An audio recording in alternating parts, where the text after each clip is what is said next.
Buenas tardes, Dios les bendiga. A la Iglesia Familias en Victoria, en Durango, Dios les guarde y les bendiga. Reciban un saludo de la familia Ortiz. Mi nombre es Héctor Ortiz y les puedo decir que conozco a sus pastores y los hemos conocido desde hace algunos años. Muy contentos de poder estar enfrente de ustedes y compartir este mensaje de la palabra, una enseñanza que tiene que ver con el momento que estamos viviendo y la forma como Dios nos está llevando a compartir la palabra de Dios. Les desafío y les invito a ir a la palabra del Señor. En el libro de Lucas, capítulo 8, versículo 1, dice: aconteció después que Jesús iba por todas las ciudades y aldeas predicando y anunciando el evangelio del reino de Dios, y los 12 con él. Te damos gracias, Señor, por este momento, este especial tiempo con la familia de Dios, con la iglesia, Familias en Victoria, y oramos, Señor, que sea tu gracia y tu poder, Señor, que cada día ellos conozcan y cada día ellos sean fortalecidos. En el nombre de Jesús, bendice a los pastores y bendice, Señor, a cada una de las familias en Victoria, en el nombre de Jesús. Amén. ¿Qué ha pensado usted cuando yo le llevo a reflexionar lo siguiente? Jesús directamente empezó a ministrar personas. Jesús, su ministerio, su llamado de parte de Dios era venir y ser bendición.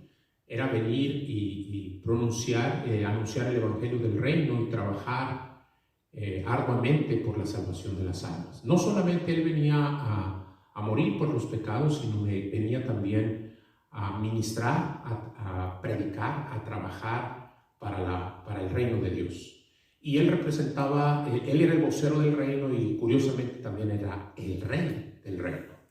Algo muy interesante para nosotros es que en estos días nosotros estamos descubriendo situaciones diversas.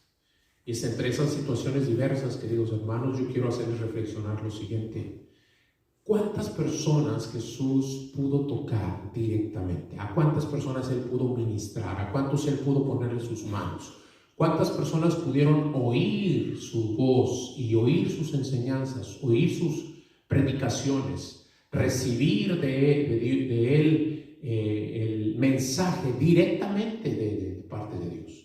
Yo quiero preguntarles si ustedes se han interesado en saber por qué Jesús nada más vino a un grupo pequeño de personas, nada más. Él no fue a África, Él no fue a Asia, Él no fue a Europa a predicar. Él no estuvo en campañas, Él no estuvo en redes sociales, Él no estuvo en eventos masivos. Él simplemente se dedicó a hacer algo que usted y yo hoy vamos a aprender: la estrategia de Jesús para ganar el mundo para Cristo. De eso le voy a estar hablando. ¿Cuántas personas cree usted que Jesús pudo haber ministrado directamente? Él solo. ¿Cuántas personas Él pudo hablar? ¿A cuántos Él pudo enseñar? ¿A cuántos Él pudo ministrar? ¿A cuántos Él pudo darles el mensaje?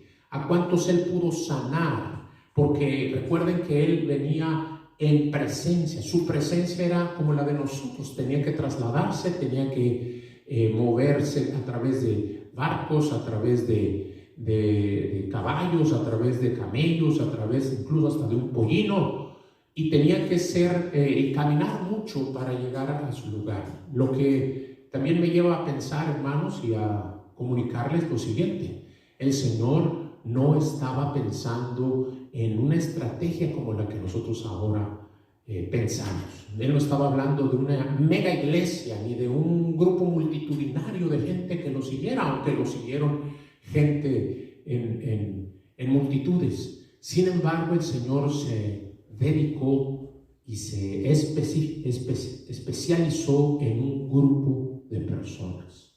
Ese grupo de personas el Señor trató con ellos y habló con ellos, decidió llamarlos. Decidió invitarlos a participar con Él. Decidió decirles la palabra que usted y yo sabemos: sígueme. Y dice, y ellos le siguieron. Y cuando le siguieron, entonces empezaron a experimentar cosas que nunca jamás en su vida antes habían experimentado. Cuando usted ha oído la voz de Jesús que le dice, sígueme, entonces el Señor empieza a obrar en su vida. ¿Qué hizo el Señor para llamar a sus discípulos? Miren el capítulo 4, versículo 18 de Mateo, dice que andando Jesús junto al mar de Galilea, vio a dos hermanos, Simón Pedro, llamado Pedro, y Andrés su hermano, que echaban la red en el mar porque eran pescadores, y les dijo, venid en pos de mí y os haré pescadores de hombres. Y entonces ellos, dejando al instante las redes, le siguieron. Es simplemente una invitación, sígueme. Y las personas, estos dos que eran hermanos, inmediatamente oyeron la voz. Como dice el Señor, mis ovejas oyen mi voz y me siguen. Así que usted, hermano, porque es de Dios, usted oye la voz y empieza a seguirlo. Pero hay algo más que usted debe saber. Dejaron las redes. Si usted tiene una voz de Dios en su corazón, en su mente, y le ha dicho el Señor y le ha hablado, entonces usted tiene que dejar algo para seguir al Señor.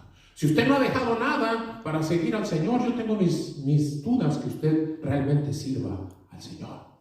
Algo más, dice, y entonces ellos, dejando al instante las redes, le siguieron. Y pasando por allí, vio a otros dos hermanos, Jacobo, hijo de Zebedeo, y Juan, su hermano, en la barca con Zebedeo, su padre, que remendaban sus redes, y los llamó, dice el Señor. Y ellos al instante dejando la barca y a su padre le siguieron. Mire cómo esto es también una clara mención de cómo el Señor empezó a llamar personas.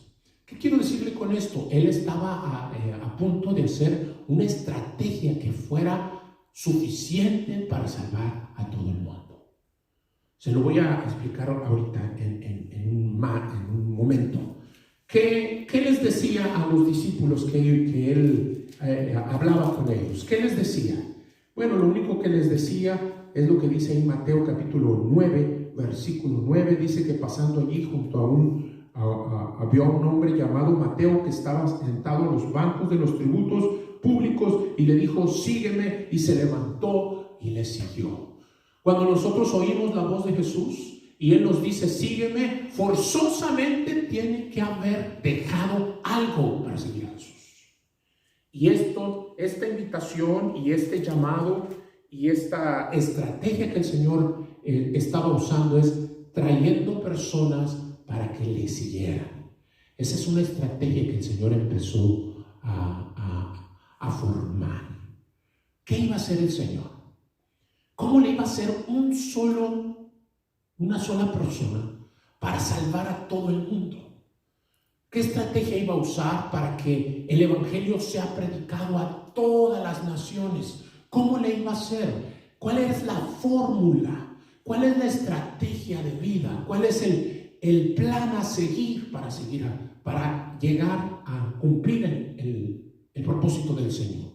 De que sea salva a todas las personas. De tal manera amó Dios al mundo que dio a su Hijo unigénito para que todo aquel que en Él cree no se pierda, mas tenga vida eterna. El Señor empezó a anunciar el reino, a predicar la palabra, a salvar personas, a sanar personas. El Señor sin duda empezó con su ministerio de una manera fuerte, pero los que saben y los que hemos estudiado la palabra, sabemos que Jesús no empezó desde temprano, Jesús no empezó desde joven, Jesús ya empezó cuando era adulto, y más o menos son 3 años y medio lo que predicó Jesús. Antes de eso no estaba predicando, antes de eso no estaba sanando, antes de eso no estaba dedicado, porque Él tenía una responsabilidad familiar, quizás porque Él tenía un compromiso de ser buen hijo, de ser una buena persona y demostrar su testimonio. Sin embargo, cuando el Señor determinó que empezara su ministerio, cuando Dios le dice ya es tiempo,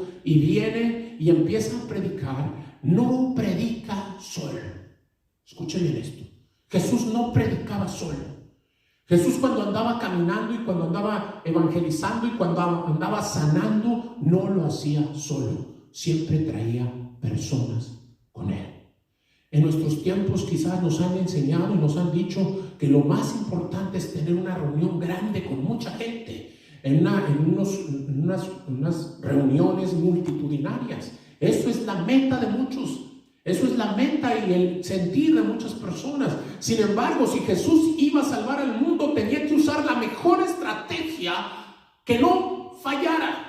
Tenía que usar la mejor herramienta, el mejor plan a seguir, el mejor proyecto a seguir. Y esto es lo que yo he descubierto en las Escrituras.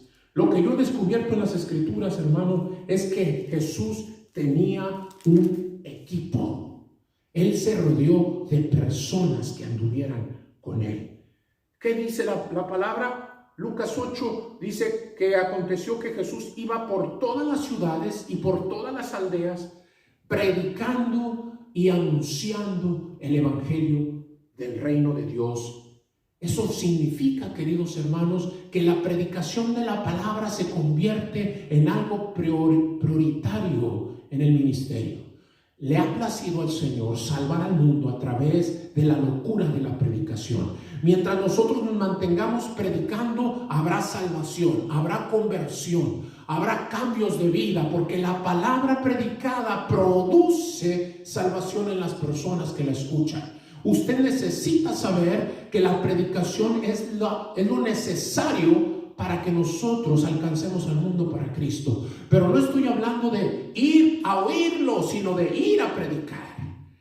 Nuestras reuniones no se van a convertir personas cuando nosotros mismos nos predicamos a nosotros mismos. Es decir, cuando los que nos congregamos y los que ya somos cristianos nos predicamos a nosotros mismos. No, tenemos que predicar a las personas que no conocen al Señor. Hable la palabra, predique la palabra y Dios hará el resto. ¿Cómo lo hacía el Señor? El Señor lo hacía, dice que iba por ciudades y iba por aldeas. Es decir, el Señor no nomás predicaba en ciudades, también predicaba en pequeños pueblos, en pequeñas comunidades. Porque la necesidad no está nada más en las grandes ciudades, ni nada más está en los pequeños pueblos. La necesidad está donde quiera. Y ahí predicaba el Señor. Predicaba y anunciaba el evangelio del reino. Predicaba acerca del reino de Dios. Como usted y yo sabemos, nosotros fuimos rescatados del reino de las tinieblas al reino de su amado Hijo. Usted fue trasladado del reino de las tinieblas al reino de su amado Hijo. Usted tuvo una experiencia en Jesús, y en Jesús todas las personas que tienen una experiencia, y cuando Jesús aparece, viene a partir, a poner un límite, a decir, esto es antes de Cristo, esto es después de Cristo. Usted y su vida, mi vida y la vida suya, tiene un antes y un después de Cristo. Como la historia universal tiene un antes y un después de Cristo. Antes de Cristo, después de Cristo. Y usted como creyente, y yo como creyente, y cualquier persona que me esté escuchando, va y puede tener un antes de Cristo. Una vida triste, dolorosa, llena de esclavitud, de angustia, de pecado, pero puede tener también una nueva vida en Cristo. Y de modo que si alguno está en Cristo, nueva criatura es, y las cosas viejas pasaron y todas pueden ser hechas nuevas. Eso es la palabra. Ahora, ¿qué es lo que quiero compartir? Usted debe saber qué estrategia siguió Jesús. Y la estrategia que siguió Jesús es la misma estrategia que tenemos que seguir ahora. Porque los templos están cerrados. Porque las iglesias, los lugares de reunión no se pueden congregar. Pero nosotros podemos hacer una estrategia como la que Jesús hizo. Una estrategia como lo que Jesús vino e instauró para salvar al mundo. Mire cómo es esto, hermano. Jesús sabía que se iba a morir. Jesús sabía cuándo se iba a morir. Jesús sabía de qué manera iba a morir. Y Jesús preparó su vida, su ministerio y las personas con él para cumplir el propósito de Dios. Es decir, que si usted y yo supiéramos cuándo nos vamos a morir, cómo nos vamos a morir y en qué manera nos vamos a morir, yo creo que usted y yo haríamos arreglos necesarios para solucionar situaciones pendientes y también para terminar bien. Bueno, el Señor dijo, como yo sé que yo soy la solución para la salvación.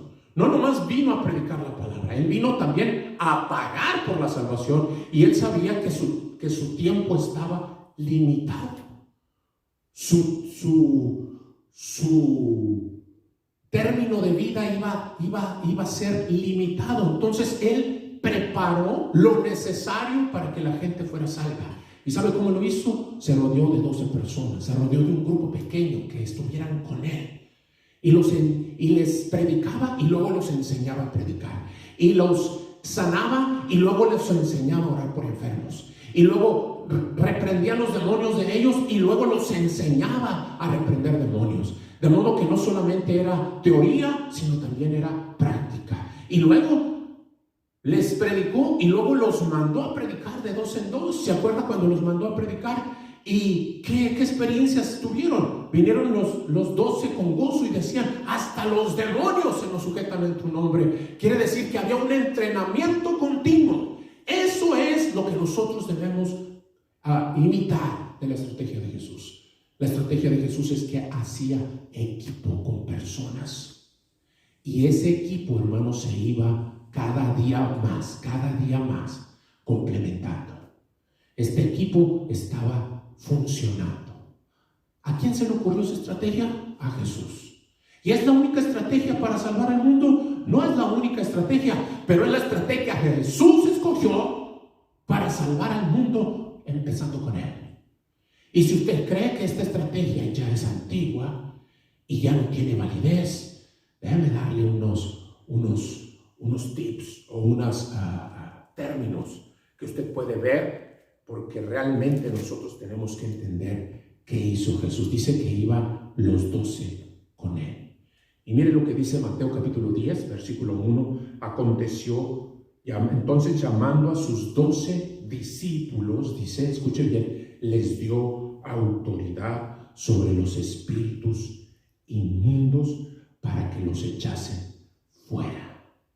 Estas 12 personas que Él escogió, a los que llamó, a los que les habló por nombre y les dijo: sígueme, y ellos dejaron lo que el Señor les dijo que dejaran, o hicieron prioridad en Dios. A estos el Señor dijo: ok, no nomás les voy a salvar sus pecados y a perdonarlos, no, también les voy a dar autoridad para que sobre los espíritus inmundos, para que los echen fuera. Y de tal modo, hermano, que ya no nomás a Jesús le tenían miedo, sino ahora Él había delegado su autoridad. Él había transportado su autoridad a los que eran de Él. De eso se trata la estrategia de Jesús. Que Jesús va a compartir su autoridad y nos va a levantar a un nivel espiritual donde aún los demonios se sujetan en el nombre poderoso de Cristo Jesús. Dice la palabra que les dio autoridad para que los echasen fuera. Es decir, tuvieron el poder dado por Jesús para ejercerlo en el nombre de Cristo. ¿Y qué más? Dice, y para sanar toda enfermedad. Note que esto, hermano, es como el inicio que el Señor les da a sus 12 para que empezaran a funcionar. Les dio autoridad, dice, para sanar toda enfermedad. Así que ellos ahora tenían algo que antes no tenían. Tenían y ejercían algo que ellos antes no ejercían. Y podían ministrar algo que ellos no podían. Antes se dedicaban a pescadores. Ahora se dedicaban a pescar hombres. Pero lo hacían bajo el poder y la autoridad de Cristo Jesús, siguiendo la estrategia de Jesús. Cada día aprendían, cada día oían la palabra, cada día oraban con Jesús, cada día miraban a Jesús cómo oraba, cada día le preguntaban sus dudas, cada día el Señor aclaraba cada vez sus mentes. ¿Qué más les dio? Dice, y les dio autoridad para sanar toda enfermedad y toda dolencia. Esa palabra, hermano, para muchos ahorita, dice, alguien ora por usted en la iglesia o viene un predicador a su iglesia y ora por usted y se le quita el dolor, pero luego viene alguien y dice: ay, pues si nomás se te quitó el dolor, a lo mejor sigues igual de enfermo. No, hermano, también eso es una virtud de Dios. Cuando alguien ora por ti y tú sientes relajamiento, tú te sientes libre de dolor, significa que también el poder de Dios está obrando de esa manera, porque tú eres de los que siguen a Jesús. Ahora, esa virtud y ese poder Y esa autoridad y esa estrategia, hermano, era para los que andaban con Cristo Jesús. ¿Quién los llamó a ellos? ¿Sabes quién los llamó? Jesús. ¿Por qué los seguían? Bueno, porque Él los había invitado. Porque Él les había dicho, vengan, caminen conmigo, trabajen conmigo. Y nosotros, queridos hermanos, muchas veces nos hemos desviado nuestra atención y hemos dicho, ay, ¿por qué tengo que estar viendo a los mismos hermanos de toda la vida? Yo quiero una iglesia más grande. Yo necesito ver más gente, más personas. Yo quiero estar diferente, me quiero sentir diferente. Pero el Señor dijo, ¿sabes cuál es la mejor estrategia? Que yo agarre personas, los discipule, los instruya y los haga receptores de mi presencia, de mi autoridad, de mi gloria, que me pueda reproducir en ellos. No usó campañas evangelísticas, no usó predicaciones en Facebook ni en YouTube. Lo que el Señor usó es ser una influencia, ser un maestro para un grupo pequeño de personas. Entre esas personas, miren cómo se organizaban. Escuche lo que dice Lucas 8. Dice que iban los 12 con Él.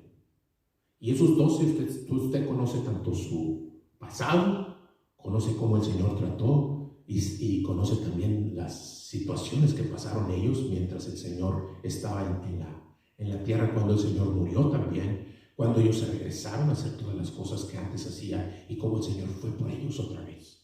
Pero miren también cómo más hacía parte de un equipo el Señor. Dice que andaban los 12 con Él y luego dice el verso 2. Y algunas mujeres que habían sido sanadas de espíritus malos y de enfermedades. María, que se llamaba Magdalena, de la que habían salido 7 demonios. Escuchen bien esto que le voy a decir. Parte del equipo de Jesús, parte de las personas que Él andaban con Él, eran gente con testimonios de poder.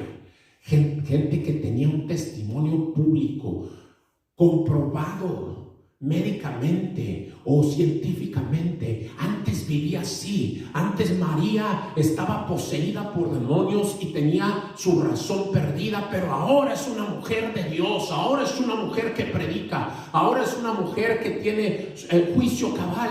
Y ese testimonio, hermano, nadie lo podría contradecir. Quizás a Jesús en algunos lugares no lo recibieron para predicar, como en Gadara no le recibieron para predicar, pero podían oír el testimonio del mismo hombre de Gadara diciendo, esto es lo que ha hecho Jesús conmigo. Así igual el Señor traía personas que testificaban públicamente del poder de Dios. Note esto, hermano, nosotros tenemos que ser parte de un equipo. Usted tiene que hacerse parte del equipo pastoral, del equipo de sus pastores, y no desistir en la unidad que el Señor le está dando. Quizás ahorita son pocos, quizás ahorita, hermano, usted siente que necesita ser parte de una mega iglesia, de una gran multitud de gente. Hermano, lo que usted tiene que ser parte, hermano, es del equipo de Jesús. Y que Jesús diga, te quiero seguir enseñando, te quiero seguir entrenando, quiero seguir mostrando mi poder. Y cuando alguien, hermano, no quiere oír la palabra, no quiere oír la predicación, no quiere oír el mensaje, la enseñanza, entonces dígale, ¿sabes qué? Entonces te quiero compartir el testimonio de esta persona. Y a la gente le gustan las historias, a la gente le gusta oír testimonios de vida. Pero esos testimonios de vida que sean del poder de Dios. Y yo sé que en ustedes, hermano, y entre ustedes hay personas que pueden levantarse y decir cuán grandes cosas ha hecho Dios con ustedes. Háganse parte uno de los otros. Si usted no sabe predicar, no importa, pero testifiquen el poder de Dios y de la potencia y de la sanidad que Dios ha hecho en su vida, de la liberación que Dios ha hecho en su vida. ¿Algo más? Sí, el Señor también parte de su equipo, entre esos 12 personas que estaban enfermas, personas que estaban poseídas, para trasladarse, para comer, para los pasajes, para muchas cosas. aparte de eso, hermano, es que Jesús también tenía lo que dice el versículo 3. Juana, mujer de Chuza, intendente de Herodes, Susana y otras mujeres le servían de sus bienes. ¿Sí escuchó bien? ¿Escuchó usted bien? Estas personas que tenían una posición y un nivel económico suficiente, hermano, ellas podían cooperar con Jesús para servirle al Señor con sus bienes. ¿Sabe por qué con sus bienes? Porque los discípulos, los 12, eran varones y comían. Y tenían que trasladarse. Y algunos eran casados, hermano. Y tenían que estar con Jesús. Y Jesús siempre fue de esas personas que les decía: no tienen que comer, denle vosotros de comer. E incluso tenía un tesorero. Y si tenía un tesorero, tenía que tener una bolsa donde podrían distribuir la economía. Bueno, la economía también era parte del ministerio de Jesús. Porque hay algunas personas que le han dicho que la economía no era parte del ministerio de Jesús. Aquí sí lo veo, que le servían con sus bienes. Y eso lo distribuían para el ministerio. Obviamente, lo servían para el ministerio. El equipo y la estrategia de Jesús es la misma. Usted no puede dejar de aprender. Usted no puede dejar de ser una persona instruyéndose en la palabra. Pero que su meta no sea que Dios le perdone los pecados. Que su meta no sea que usted sienta bonito cuando se reúne. Que su meta sea que usted llegue y entre a un nivel donde Dios pueda delegar su autoridad, delegar su poder, delegar sus milagros, delegar ese nivel espiritual donde usted le diga: el Señor, te he dado autoridad para que eches espíritus malos fuera, para que sanes enfermos, para que sanes toda dolencia, ir y predicar el evangelio a toda criatura. El que creyere fuere salvo. El que creyere será salvo. Ir y hacer discípulos a todas las naciones. ¿Cómo lo vamos a hacer? Siguiendo la estrategia de Jesús. No es tan complicado. Lo complicado es a veces nuestras ideas. Pero el Señor tiene para ti y para mí la oportunidad y la invitación. Hagamos equipo con Jesús, hagamos equipo con el pastor, hagamos equipo con nuestra iglesia. No necesitamos muchos, lo que necesitamos es integrarnos, vivir en la estrategia de Jesús. Hagámoslo. Jesús dijo: yo creo en esa estrategia, la empleó, la aplicó, y luego cuando Él se fue les dijo: ahora siguen ustedes. Ahora les pertenece el trabajo a ustedes. Yo me voy, pero ustedes lo van a continuar. ¿Y saben qué? Lo hicieron. ¿Sabe por qué sé que lo hicieron? Porque usted y yo ahora creemos en Cristo. Usted y yo ahora somos de Dios. Usted y yo oímos el mensaje. Alguien nos habló de Cristo. Continúe en la estrategia de Jesús. Vamos a orar. Padre, bendice esta iglesia, bendice sus pastores, bendícelos, Señor, con un corazón que sea un solo espíritu y que la presencia de Dios, Señor, sea derramada. Quita de ellos, Señor, todo lo que estorba para que ellos hagan equipo y sean, Señor, parte de un plan y de una estrategia divina, en el nombre poderoso de Cristo Jesús. Que Dios guarde sus vidas y sus corazones. Dios los bendiga y Dios los guarde, queridos hermanos.